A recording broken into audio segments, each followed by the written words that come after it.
After his mother died, 6-year-old Sir stopped speaking loudly. He moved through the small house like a shadow, careful not to disturb anything. His father, once warm and cheerful, became quiet too. A year later, he married again. The new wife, Kamala, arrived with bright saris, sharp eyes, and a voice that sounded sweet only when visitors came. At first, Sir tried hard to please her. He swept the yard before school, fetched water from the well, and cared for the chickens. He hoped that if he worked enough, she might one day smile at him the way his mother once had. But Kamala's heart hardened whenever she looked at him. If you have time to stand there, she would snap, you have time to work. She gave him the smallest portion of food and the oldest clothes in the house. When his father was present, she pretended kindness. Poor child, she would say softly, placing extra rice on his plate. He misses his mother. His father believed her.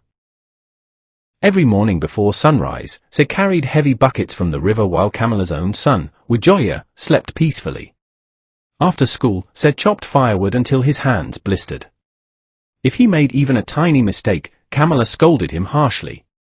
One rainy evening, Sir returned home late because his teacher had asked him to stay and help arrange books. Kamala was furious. "You useless boy," she shouted. "You think this house runs itself?" She threw his school bag into the mud outside. Sir quietly picked it up.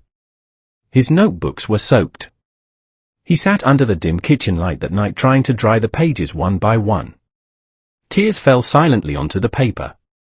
Only one person noticed his suffering, his old neighbor, Grandma Francina. One afternoon she called him over and handed him a warm sweet bun. "You remind me of your mother," she said gently. She was kind even when life was cruel. Sir lowered his eyes. "I try to be good, Grandma. But nothing is enough." Grandma Francina touched his head softly. "Some people cannot see good because bitterness blinds them. Do not let their cruelty change your heart." Those words stayed with him. Years passed. Sir studied hard despite the endless chores. At night, when everyone slept, he read borrowed books by candlelight. His teachers recognized his intelligence and helped him. Finally, he wanted to learn English well and go to another country and live. He fulfilled his intention. The day that he tried to go to Europe, Kamala frowned.